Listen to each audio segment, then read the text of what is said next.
Hi everybody, you're watching The Sit Down. I'm DJ Sixsmith. Marriage Boot Camp Hip Hop Edition on WeTV with Lynn Toler, the judge. What's up? It's great. nice Everything's to meet going you. Nice to meet you. So you got a lot going on these days. I Keep do busy. have a lot going on. I got divorce court going on, Yep. and then the hip hop seasons of Marriage Boot Camp, best two yet. How long have you done divorce court now? I've done divorce court for 13 years, and I've been on Marriage Boot Camp, I think, for 10. Wow. Long time. So what's it been like for you to see the evolution of marriage the last 10, 15 years? The evolution of marriage as an institution? Yeah, and divorce as well, because it's really become a huge thing. People are marrying much later if they marry at all. We've disassociated almost completely having babies with marriage, so a lot of impetus to do that is gone. The divorce rate has gone down, but that's in large part because less people are getting married. I think some people are scared off. Yeah, just say, hey, not doing it. Yeah. Just not going to do it. So it's decoupling itself, and it's taking the path of a lot of Nordic countries where I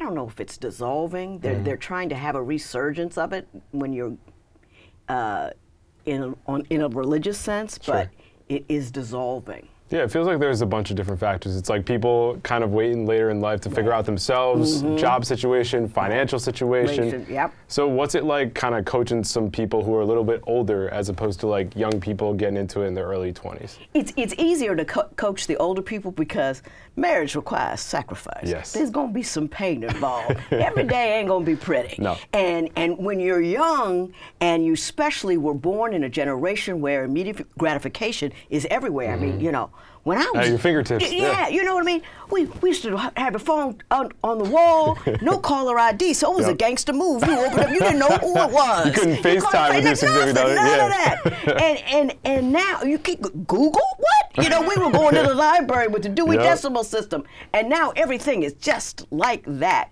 And then when you tell people who are used to getting what they need done just like that, and you tell them, well, there may be a couple of years there, you kind of hate them a little bit, and you got to stick with it. And they're like, not feeling that. But the older people tend to get it and tend to understand that the fact that you're suffering for a little while doesn't mean it was a mistake. It just means it's a period you got to get through. Yeah, it seems like there's a disconnect, especially my generation. It's like, you're going to fight, and that's okay. Yeah. A lot of people think like, oh, we just had our first fight, and it's like the end of the world. It's like, no, you got to work through some stuff. Like, people still don't understand that. Or women who tell me, the young women tell me, if he loved me, he'd know. He don't know. You got to tell him. He's trying to figure it out, He's trying to figure, he's doing the best he can, but if you don't tell him, he won't know. I can speak as a man. Usually we have our heads buried in the sand. We don't know what's going on.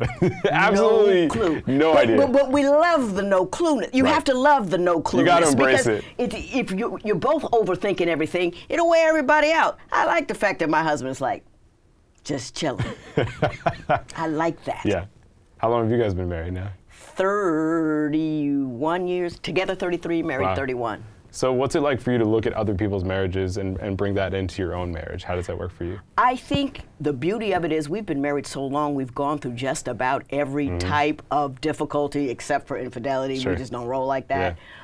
And you can reflect on what you went through and how you got through it. And my mother was alive during most of it, and she had a long-term marriage, and his parents had a long-term marriage. So we had a lot of depth of advice.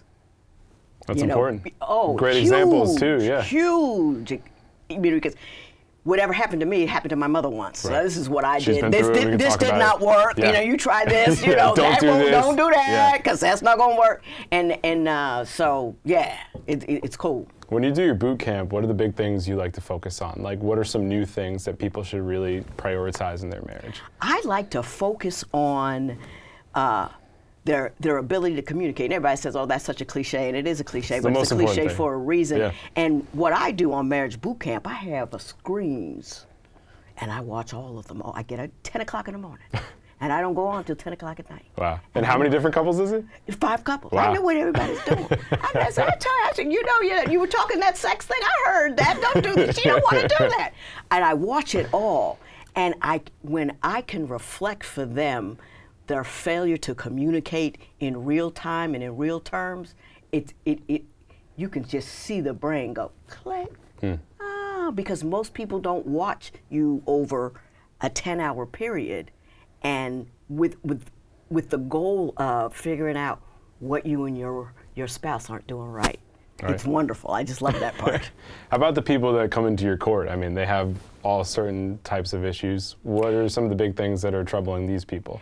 The people that come into my court aren't as committed as the people that come on marriage boot camp. Right, these people are probably ready to bail at this point. Ready to go. Yeah. Sick of it. Want to get on TV, tell the world how stupid their other partner is, to want me to yell at them and then go home. That's what they want. They want to make a show of it. That's it. That's what they want. People on marriage, it's a commitment on marriage boot They're camp. in it. Yeah, they're trying to make it work. Yeah, you get real people. I mean, the people on divorce court are real as well, but they're younger and they didn't commit 2 weeks of their lives. When you get people like CeeLo Green to commit 2 weeks of his life to do something, he's there for a reason. What stuck out to you about those 2 weeks with him? What were some things that you guys worked on? He speaks in metaphor, and it was killing his lady. She wasn't feeling it. No, and it's hard. She wanted a direct sentence. She wanted an answer to the question, and he's very melodic. It's lovely to listen to him, but it impedes the process of getting things going. There's some BS, I'm sure too. You want the real talk. It's always like, what are y'all talking about? There's a scene in there. I can't tell you about it. It's just hilarious. You know, when I can't tell you, but I wish I could. We'll definitely check it out. Yeah, you should. You should. It's hilarious. It's hilarious. And I think somebody like that is somebody that, even though some people may not be able to connect to him, it's a perfect example of, like, he may live a different type of life, but he still has the same problems as everybody else. Can't talk to his woman. Yeah. Same problem everybody else has. There are a lot of guys that I know that emotionally just can't tap into things. Like, they just don't have that vulnerability. And I feel like my generation of men is dealing with that, but the generation previously just kind of keeps things within. So what's it like dealing with that? Yeah, well, you know, I'm married to the generation before. My husband, you know, I'm 60, my husband's 70, and he don't talk about it. And I don't care what it is, he ain't talking about it. And I had to learn how much I could say to him to get him to say something back without him just tuning me, because he knows my frequency and he can turn it off. So I can talk to him. I'll be talking 10 minutes. I was like, this man hasn't heard a word I said.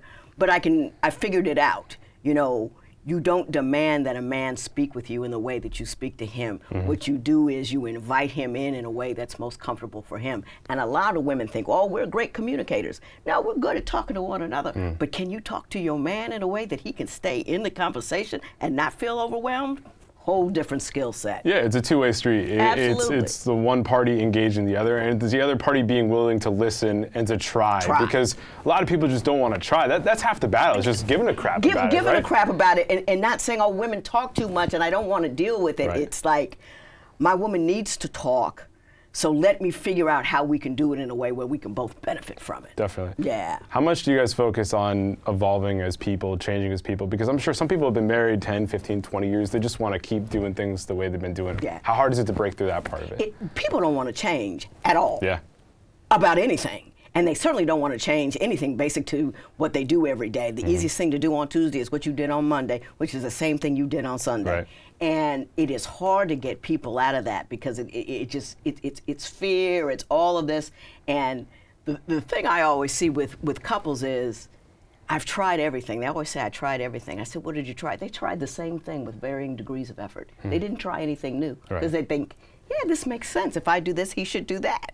And it doesn't work out that way. So you have to evolve as an individual in order to evolve as a couple. Definitely. When you think about your law career, I mean, Harvard, Penn, you've been all over the country. What's it been like for you building it out to this point now? You know, I've always considered myself an accidental overachiever. I never intended to do any of this. And I kind of, you know, I fell ass backward. And what was the goal initially? Be a doctor. Really? Be a physician. I got to Harvard.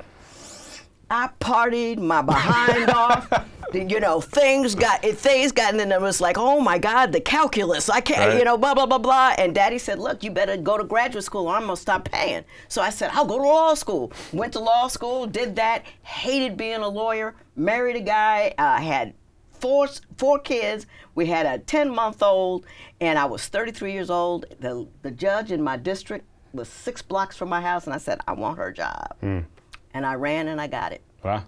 At 33. What did you like about what she was doing at that point? Judges set their own docket. Judges, you're not answerable to others in the moment. You're answerable to the appellate court long term, but you make your decisions. And the court was, everybody worked for me. So probation and clerks and all of that, they executed my vision. And that kind of control is very fun. Yeah. Number one. And number two, I always considered myself an educator. So, you know, when I incarcerate you, I will elucidate you first. I'm going to tell you why you're going. I want you to believe me when you're going. Yeah. And having vision for that long-term picture, because with divorce, it's not just about the here and now. It's about generations that this impacts. Generations. That's the thing people really don't understand when it comes to divorce. It's not just about two people. It's about people going forward for generations. Oh, and it's about not making your kids crazy. Right. If you guys are acting like this at home, your kids don't have a shot. Right. And all that running around and cheating and arguing that you're doing, creating little tornadoes in your children's heads, and it's difficult for them. And also, in divorce, you got to know what you did wrong. You can't just be mad at your spouse. You got to know what you did wrong, because you're going to have another relationship that you and your children are going to have to survive. So you got to learn how to do it right and figure out what responsibility you have and what went wrong. Do you find people who have been divorced before that have learned from it, or they still struggle to kind of put the pieces together? Most don't. Yeah. Most people don't. Most people end up getting mad at the situation or the other people in it without scouring the situation for their own sense of responsibility. I scour for responsibility because that's control, and I'm a control freak. So I'm the only person I control 100%. So if there's 100 reasons why something goes wrong, 99 of them are yours, I ain't jacking up that last one. I don't care, and I'm not going to get mad at you about this 99. I'm going to take care of mine. And you mentioned the kids also going through something like that. It's very easy to point to your childhood and say, listen, this happened, and to blame that, but at the same time, you got to take responsibility. If I had a dime for this is the way I was raised, I'd never leave my house again. I'm sure you've heard all the excuses in the book. This is the way I was raised. That doesn't mean anything. Doesn't mean anything at all. So when people check out your show, what are some big things you want them to take away? WeTV has got this beautiful beast, this marriage boot camp thing, where people actually have light bulb moments. They look in their past, they look at what's going on, and you can tell the progress being made, especially this season with CeeLo, Michele, Adjoa and Styles and Bianca. It shows us they were young and out there. Oh, we were all trying to drain that in. I mean, the boot campers, they were all, let's help these two young people, because, but it's an opportunity at growth, because when you have people that long, and me and Dr. Ish, he's a psychiatrist, he's been out there forever, brilliant dude, and you see the progress, and you start to care about these people, we stay in touch with them afterwards. It's that deep.